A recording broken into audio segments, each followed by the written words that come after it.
Hey, survivors, welcome back to Surviving the Badge Bar, where we're two cops talking cop shit. All right, LT, can you imagine being so angry over politics that you would go to prison for 20 years for throwing a Molotov cocktail?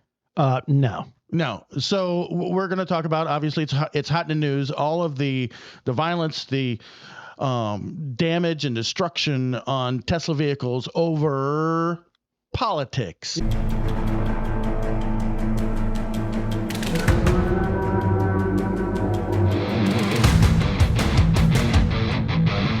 Yeah, politics. And tonight we have a very special guest with us. It's my son, Tyler, and he's going to be with us tonight. He's actually on the phone with us right now on a call in. And we're going to, because he is the owner of a Tesla, and I'll let him tell you what model and all that stuff. But and this is a historic moment, because this will be our very first call in on Surviving the Badge. Our very first call in like this. Yes. Remember, we did it on the speaker that one time with Chris, and it was horrible. It was echo chamber city. It was terrible. Hello. So Tyler, how's it going this evening up there in the Great White North? It's going great. It's pretty decent weather. Nothing like it's hot and sunny down there in Florida, but we're getting there. Okay. Yeah, I heard you caught a nice trout today. I did. Yeah, it's about 8 times trying the same stream, which they stock. So there's trout everywhere. So you caught one fish out of 8 times in a stocked stream. I think you need to sell your fishing poles, bro. I think I sucked. That's exactly right. Well, you know, my son-in-law could catch fish in an empty bucket. Yeah. And my son and I couldn't catch fish in a stocked stream. Yeah. So, hey, whatever. Yeah. It is what it is. I used to use my brother used to be able to catch fish in a water fountain. Oh, I know. I know, man. All right. So today we're going to talk about the violence towards Tesla. And there was a guy who was arrested, and he firebombed. He went into a Tesla dealership with Molotov cocktails and just firebombed. It was like 7 or 8 of them.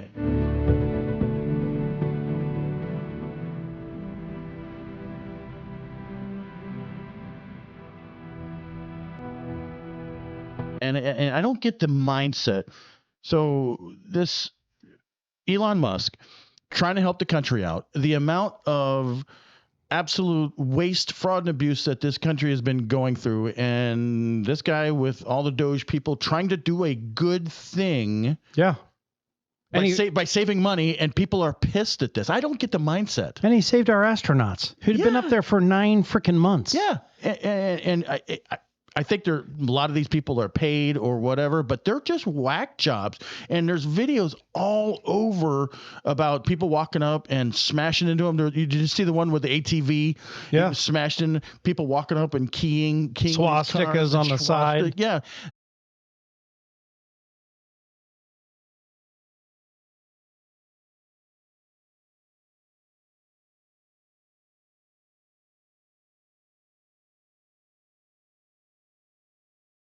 Give you some free service. Free service? How about you pay for the repairs? Write a check. You just bought a Tesla. I can wipe it off with a towel. No, it's not a key. It is a hate crime, sir. It is a hate crime. Did you write a swastika on there? I'm sorry you're upset. Did you write a swastika? So what I thought was funny when I was doing the research, because I don't have a Tesla, I didn't realize, because I'm looking at these videos and pictures. I'm like, where are these pictures coming from? And I did some more research, and it was apparently Tesla has Sentry mode where there's cameras. Yeah. Like FHP, don't they have cameras around all their cars? A lot of the police cars do now, all the way around 360. Yeah. So Tyler, it's a good thing. So Tyler, you have a Tesla. Why don't you tell us what Sentry mode is? Or tell us what model you have first for those, non-aficionados. Yeah. Yes, sir. Yeah, absolutely. I do have a Tesla. It's a 2024. It is a Model Y performance mode. None of that really matters. All the Teslas. Well, of course. Come on, guys. Well, I don't have the nice sounding exhaust, so I have to make up for it. Oh, yeah. The speaker with the recording of a V8. No, that's just on the Fords. Okay. So, yeah, all Teslas have what's called Sentry mode. it's essentially cameras that are set up. You have 2 on the exterior of the driver door. You have 2 on the A-frame panel there. You have 1 in the rear of the car, 1 inside the car, and I'll tell you what that is about as well. And then you have 1 out of the front windshield. So quite a bit of cameras. It is pretty nice technology. The thing I really love about the Sentry mode is it's a peace of mind, right? So I can park kind of in a bad area. For example, I went to a concert a couple weeks ago. They were offering parking was pretty sold out. They had one down this it's kind of sketchy alley. I didn't really sweat it much. I said, hey, you know what? I've got Sentry mode. Park down here. I'll be able to monitor my car, throughout the concert if I need to. And it's cool. Yeah, it is pretty cool. Right. So you can monitor it live. Correct. Yeah. So if anybody comes up to the car without a Bluetooth key that's programmed for that vehicle itself, it'll send me a push notification to my phone letting me know that somebody tried to access which door on the car. And Sentry mode detected that. Now, are there speakers on there you could talk to people or anything? So I can, yes. I can talk to them. Can I help flash you? my lights. I can use my horn, and I can fart at them. Of course you can. Yeah, it's got a little sound noise thing, and he can do a duck sound. He can do a fart. Yeah. Oh my God, it's hilarious. The only thing you need now is the fart spray. Yeah. Yeah. So the guy collecting parking, anyhow, he was kind of leaned up on the car for most of the night. I didn't mind, right? I was able to look afterwards and see, okay, like guy wasn't doing anything malicious. He was just hanging out. But it's a good peace of mind. I don't have to worry about the car, what's happening to my car. Keep summer safe.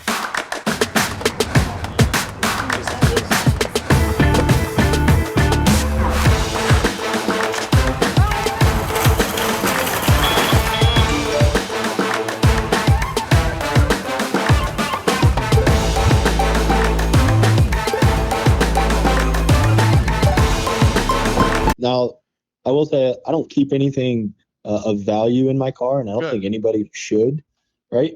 But the Sentry mode's great. It also extends further, and even when I'm driving, I almost get hit or I almost hit someone, right? I can instantly press record, and essentially all of those cameras capture the last, we'll say, 5 minutes of driving. Oh, wow. That's pretty cool. So if there was an accident or something, I can press that record, and now I have defense, right? Okay. So now I can use this. Yeah, So it is an amazing feature to have. Yeah, it is. Now, let me ask you this. What's the user friendliness of providing that to law enforcement? If you've got somebody who's broken into your car, can you just download it and then email it to law enforcement?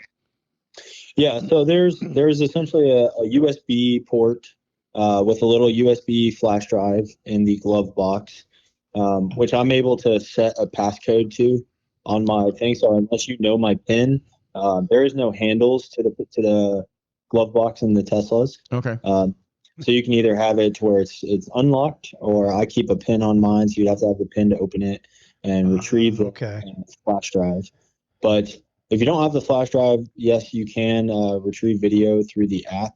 And then if there's any concerns like that, you can call Tesla, give them your VIN and everything, and they can actually access those videos as well. So what's funny is all these people are doing all this stuff, and I've seen the videos online where it absolutely shows them clear as a bell, walking up to the car, keying it, throwing the Molotov cocktail, whatever. They're all on video, and I guess the idiots didn't do enough research to realize, hey, my whole face and everything is going to be all over the news and all over the police files. Or didn't care, or whack job. I just think they're stupid. Yeah. It is. If you look across the numbers, statistically, Teslas are the least broken into vehicle, right?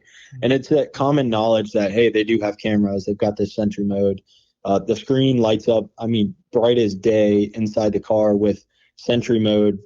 Basically, like you're being recorded, right? If you go up next to the car, right? As a deterrence. It pops up. So it is. It is a deterrence, right? So these people really have to be super motivated in what they're doing. It is it's considered domestic terrorism when you're vandalizing, and and damaging property, whether it be rioting for human rights or race, religion, ethical rights, or you're pissed off at Doge and Tesla. It's the same thing. It's considered domestic terrorism. Well, correct me if I'm wrong, Camille. There would have to be a series of events for it to fall to the domestic terrorism. In other words, if I went down to the street corner here and some guy in a Tesla pissed me off and I smashed his window, I'm not going to be charged with domestic terrorism. I mean, there's got to be some kind of a pattern to my action. In other words, I smashed the window on 3, 4, 5 of them, or I targeted the business, or something like that, I think. But I think you're right. So now, like you said, if somebody just keys your car for cutting you off or you cutting them off, that's going to be criminal mischief. Now, the people who are firebombing, big difference. Showrooms, and this is just chargers. This is not just a U.S. thing. This is worldwide. Yeah. There was a whole crap ton of them in Rome just the other day as well. And if you look at the definition of terrorism, it's for a political reason or to change somebody's thought process. Yeah, I have violence to promote, and that's why they're doing this. Right. A lot of them are. Yeah. Tyler's right. Yes. A lot of them are. Yeah. The FBI defines domestic terrorism as violent criminal acts committed by individuals or groups to further ideological goals stemming from domestic influences such as political, religious, social, racial, environmental, and intended to intimidate or coerce a civilian population. So that intimidation and coerce, and the political part. Yeah, those are super key words within the definition of terrorism. Yeah, and Pam Bondi is going after a lot of these individuals. I've made it clear, if you take part in the wave of domestic terrorism against Tesla properties, we will find you, arrest you, and put you behind bars. Now, not so much the people who are doing the keying and the individual of regular victims, but she's made it very clear that she's going after a lot of these people who are doing it on large format with the dealerships and the charging stations and stuff, because it is as well she should. Absolutely. And it's just I'm driving if I'm driving a Tesla and you come up because you're pissed off because you're an a-hole, you're gonna key my car, go to hell and get a life, get a job, you bum. Right. Absolutely. No, I agree 100%. And you know what? You know what else? I guarantee that the vast majority of people who are firebombing these Teslas are environmentalists. Yeah. Yeah. And 2 years ago, they were like, "Oh my God, everybody should go to an electric car. Electric cars. Down with gasoline." Wait. Now we got to firebomb that. Yeah. It's just, they're idiots. They're hypocritical idiots who are violent, and it's the left that are violent. Everybody's like, "Oh, the right's always violent." These are just left-wing whack jobs. They're the same ones that want all the windmills all over the place, and those are the worst ecological disasters. Oh my God, there ridiculous. Are. Yeah, they're terrible. Yeah. So, if somebody is keying a car locally, it's criminal mischief, and you're gonna go to jail. And I imagine if it's a brand new car or it's a Tesla in general, keying it's going to be $1,000 worth of paint job. And easy. At least in Florida, the threshold is $1,000 worth of damage, and then it's felony. Yes. And obviously other states are different, but you're going to let your political anger dictate you going to jail. Crazy. Tyler, you got any closing comments? Something there to put in perspective too, right? And I don't think any amount of anger or hate like that should ever justify any malicious intent or a physical act like that. Demolishing people's property or organizations or businesses like that. Agree. But people have almost senselessly lost their jobs and such.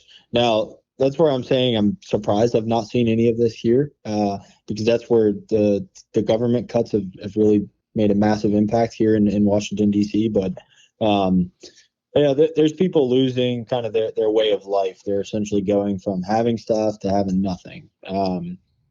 But then again, as they always say in the military, pick your fate. And not only that, yep, there is no such thing as a guaranteed job anywhere. You know, and there shouldn't be, right? Performance should always trump. No play on words there, but performance should always trump. Time in the system. Your performance should speak everything about whether you keep the job or not, or get the job or not. And I agree. But even outside of performance, if a new administration comes in and says, we're going in another direction, I've lost my job because the schools I worked for, they were going in another direction. Yes. Okay. Nobody has a guaranteed job. Nada. You just gotta suck it up and, do the best you can for you and yours. All right, and I know "suck it up." That's probably not a good way of saying it, but because it's tough. It's true, real live people going through this hard times. But I imagine that a lot of the people who are doing this stuff are just crazy in the head. Yeah. Oh, absolutely. Yeah. Certainly. Absolutely. Like them old Southern boys down south, when they see something like this, they go, "What the hell?" All right, You're right. Taylor. So we appreciate you calling in. I think we're going to do what we are deeming now a Blue Line tribute to all of our fallen officers. Yes, and then we're going to hear a word from our sponsor. Yep. So as of right now, we have 19 fallen officers in the United States, and just a couple of days ago, we had one here in Florida. We did. In the Panhandle. May. Yeah, his name was May. Was it? I think it was. Yeah, last I just name looked May. that up. Yeah, and he was shot and killed. So to all of our fallen officers, brothers and sisters, we salute you. God bless. Salute. All of our alcohol and our beer and our brewskis and everything is brought to you by our sponsors. And here's a word from them. Contact Mainstreet Realty for all your real estate needs. This power team includes Tom Clem, a veteran Marine and retired law enforcement professional. All right. Okay. Well, listen, we appreciate you sponsors. Thank you very much. Tyler, we appreciate you calling in, buddy. We know you got a bunch of stuff going on. Thanks for taking the time to give us the insight on the Tesla, because me and Camille didn't know jack shit about them. So I got a 2000 Ford F-150 pickup. There you go. I got a 2020, but whatever. With crank windows. Oh, yay. Probably the best truck ever built, too. All right, guys. So always like and subscribe and tell us what you think. Give us some ideas. And remember, always at Surviving the Badge. We still got your 6. Salute. Y'all be careful out there. Thanks again, Tyler.